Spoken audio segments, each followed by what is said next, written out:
Welcome, we'll start our 6th chapter for class 10th history. In this chapter, we'll focus on work, life and leisure.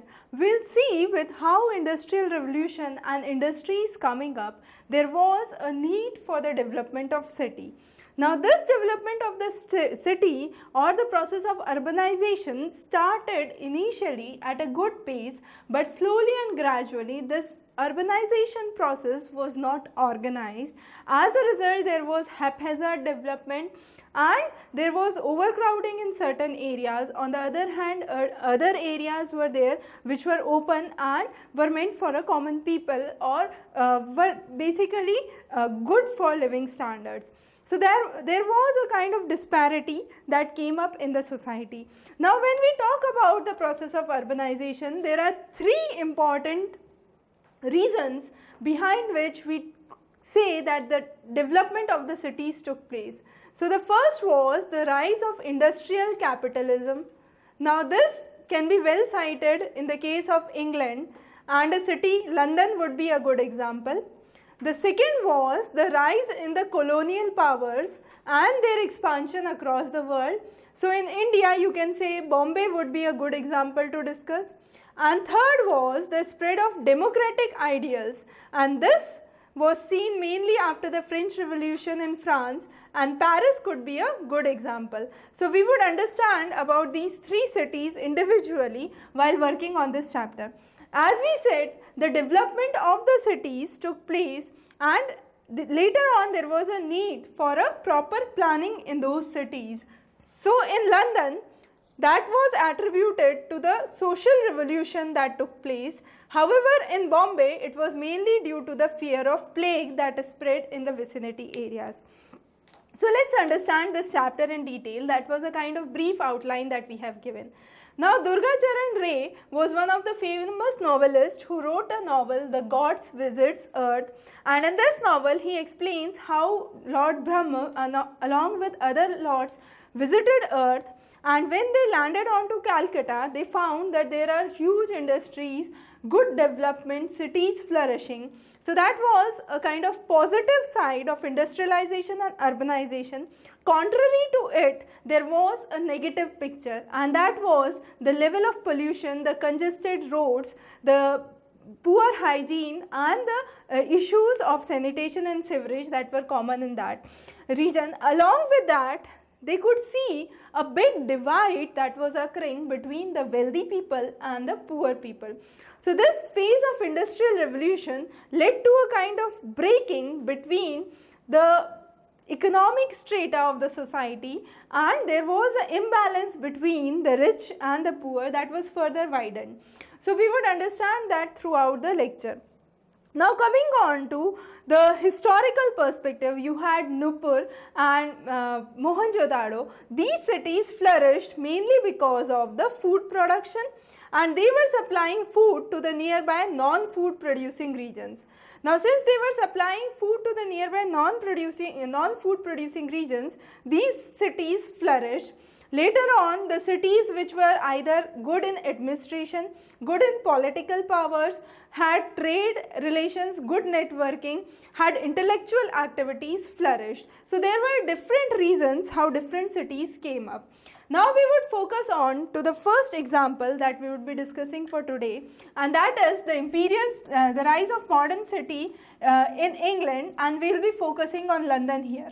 Now as we know, cotton textile were the first mills to be established in London, and this was the starting of the industrial revolution as we have seen in the previous lecture. Now with the start of the industrial revolution, what happened was an interesting aspect. It is said that 1 in every 9 people in in England and Wales were living in London. That means it had a huge potential, and it was basically acting like a magnet to attract the nearby countryside people. So let's say this is London, and you had the nearby vicinities which were trying to get attracted. The people from here were trying to get attracted towards the main town, and as you can see, the population of London was growing and growing.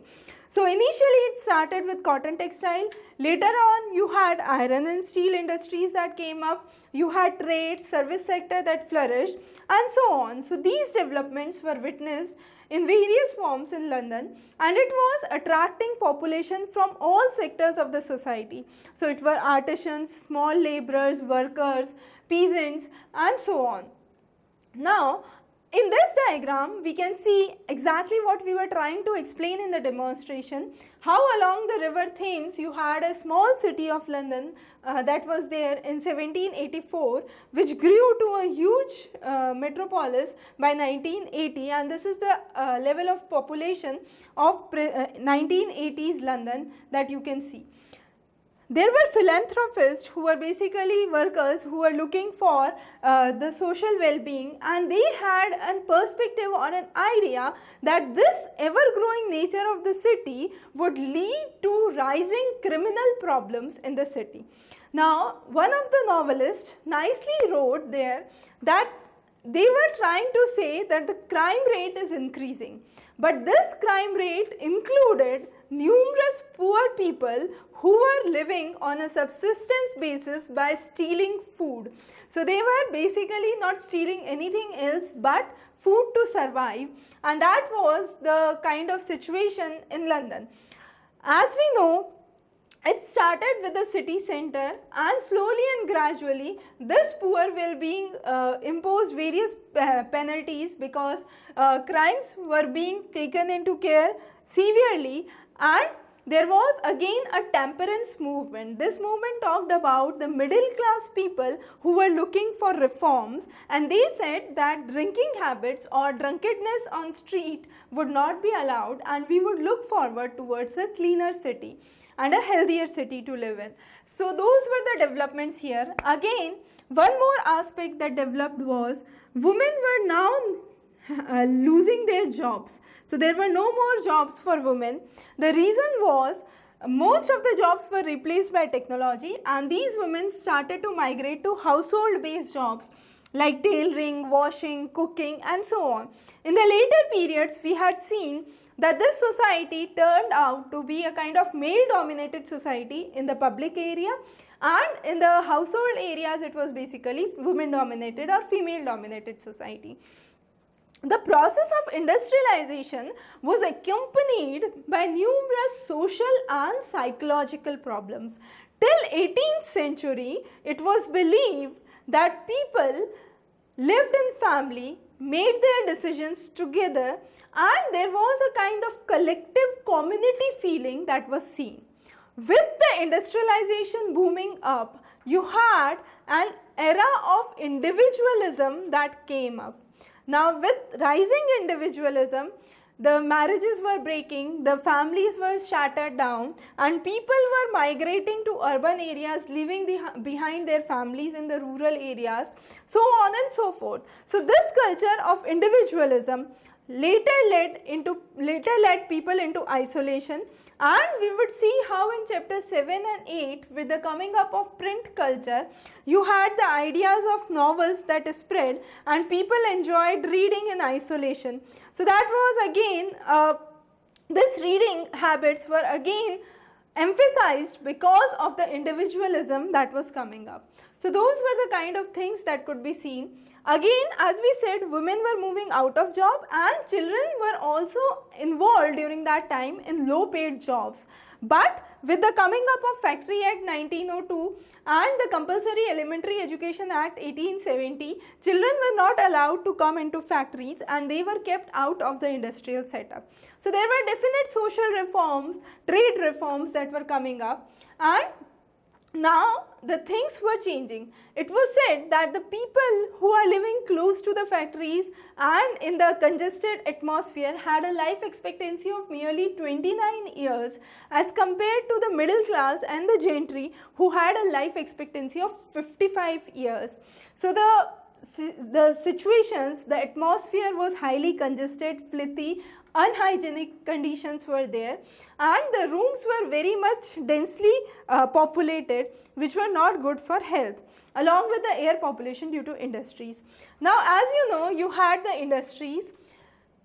The idea was inspired by the Russian Revolution, and under that idea they said that this development should be made in certain way because there is a need to decongest the locality, reduce the level of pollution, build in more apartments, more buildings. As a result, residential sector was located away from industry, and to connect the two you had a good mobility or a transport system that need to be developed. So with this you had the rising transport system that came up. Again, this was accompanied by the idea laid by Howard, who talked about the concept of garden city.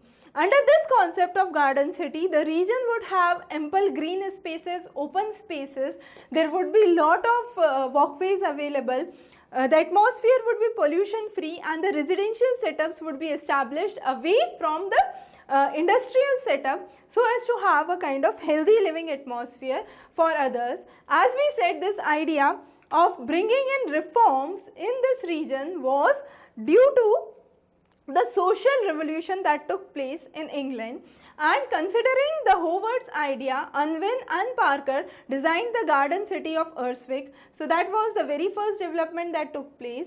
Now with the suburb development taking place, you had transportation that increased, and this transportation carried 10,000 passengers on the first day when the line was laid between Paddington and Farrington streets in London, and later on they could carry around 40 million passengers every year by 1880s. So that was the extent of expansion of development. But again, this faced a lot of criticism.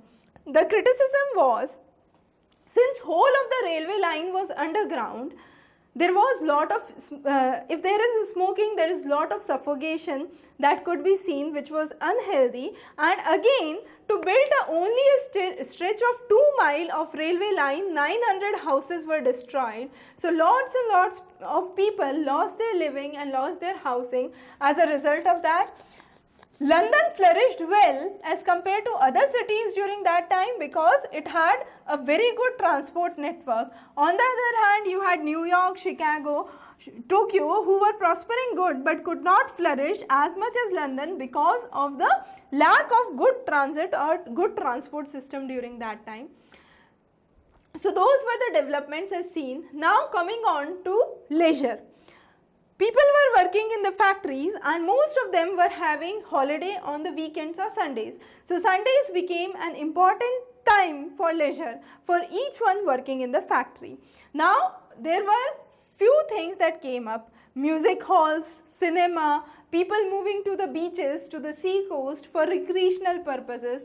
The rich ones enjoyed the London season, that was a cultural event where 300 to 400 families participated. Women started to demand for right to vote, right to property. Men started for right to vote for all adults above 21, restricting 10 hours of work in the factories. So those were the kind of movements that were coming up. And again, one interesting thing was taverns. Now what were taverns? Taverns were basically horse carts that were going from one place to another, and while going they had guest houses where people could stop, take a break, stay at night and move on the next day. And these taverns were good places for socialization, for networking and exchange of ideas. Later on with railways, these things shifted to railways and all the pubs, cinemas and music halls came closer to the railway lines during that time. However, there were riots and later these were suppressed by the police, and this was known as Bloody Sunday of November, and many of the dock workers also went to strike. So those were the kind of post developments that were seen in London, which definitely affected the process of industrialization and urbanization in the city. Coming on to Paris, as we said, Paris was a kind of place which was kind of a made city by the process of democratic ideals. And when we talk about this, Napoleon III had a vision to have a beautiful city, and his vision to beautify the city was completed by Baron Haussmann, and it is well known as Haussmanisation of Paris. So this Haussmann had a good idea to beautify the city, but considering that idea, he displaced nearly 3.5 lakh poor people from city center. Now, this led to Paris being reconstructed, which was later on considered as a toast of Europe.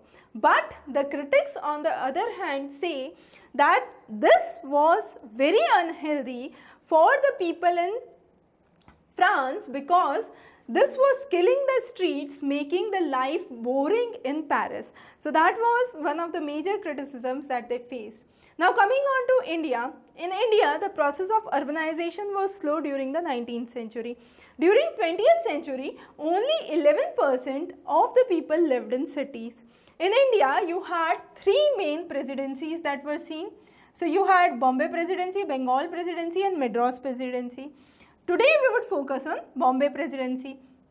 Now Bombay was considered a premier city and the population grew from nearly 6 lakhs to 15 lakhs by 1941, and that was a substantial amount. Initially, Bombay was a group of 7 islands which were under Portuguese kingdom.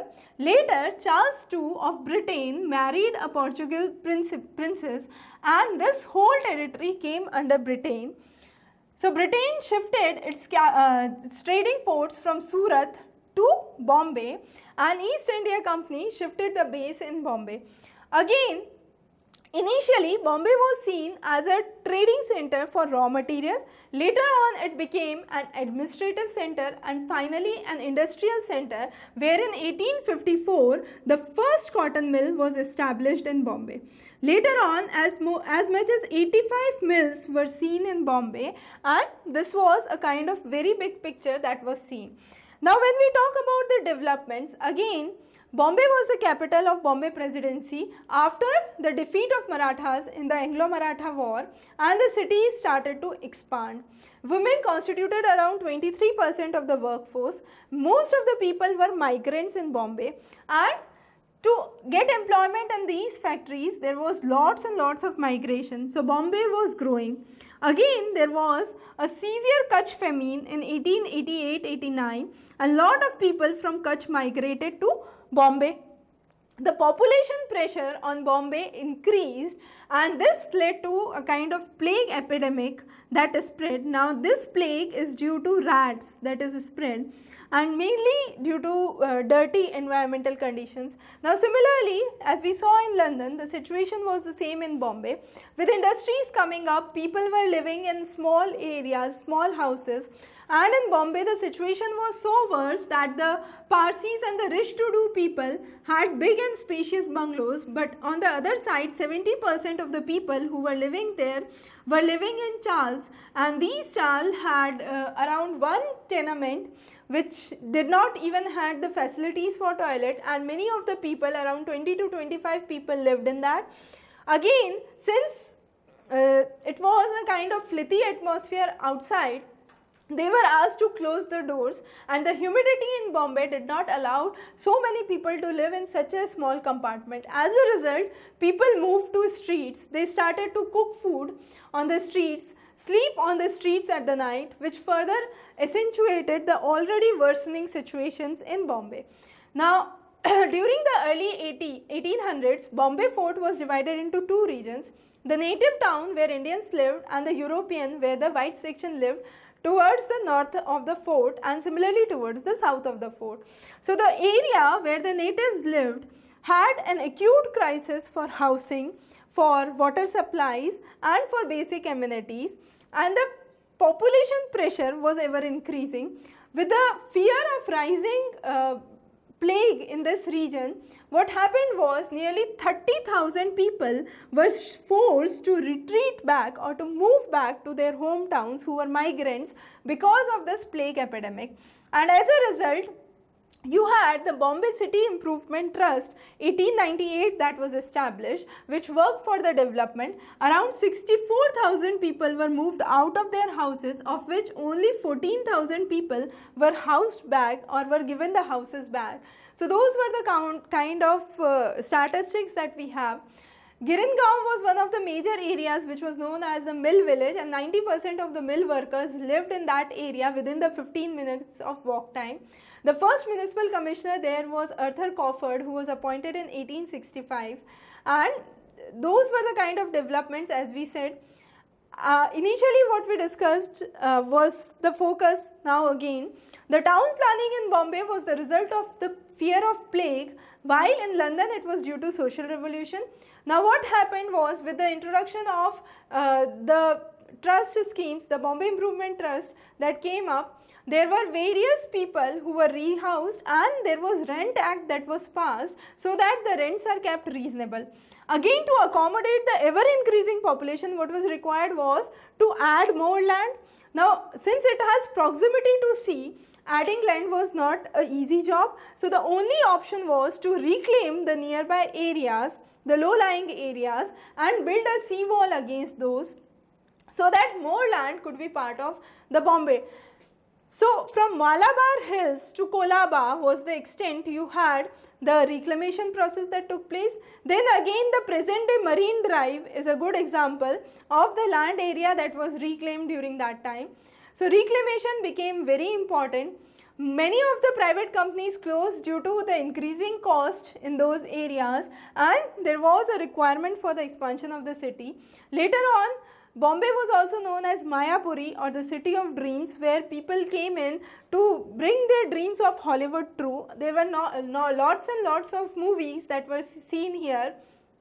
Many of the artists came from Punjab, Haryana, Sindh, Baluchistan region to make their career here, and film industry employed nearly 5.2 lakhs by 1987.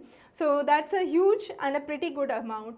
Now what are the challenges that a city faces? Be it any city, some of the important challenges are: the natural features are being flattened off for the demand for housing, industrialization and commercial activities.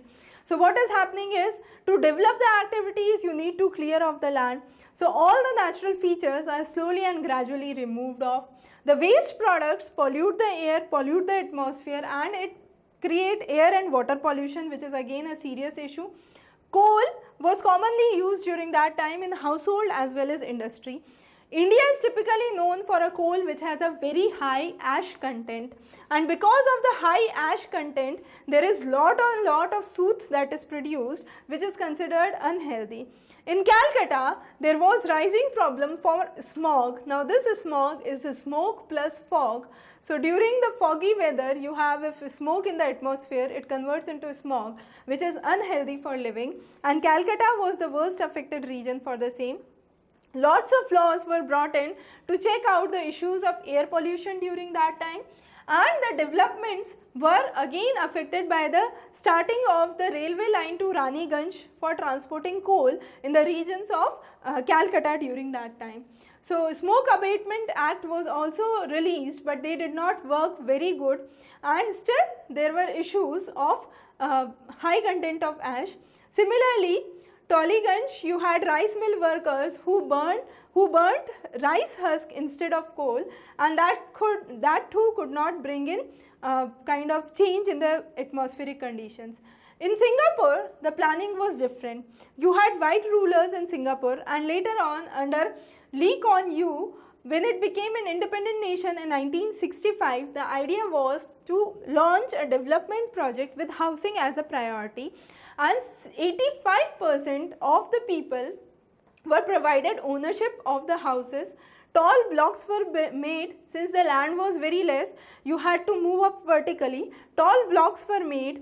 You had well ventilated homes with void docks or empty spaces on floors where group functions or community functions could be organized, and the idea was to reduce crime in the city. So that was again an important development that was seen in Singapore.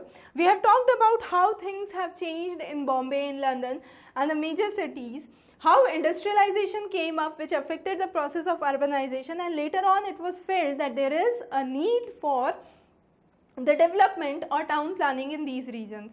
Some of the important questions that could be asked from this chapter are: what is Haussmanisation of Paris?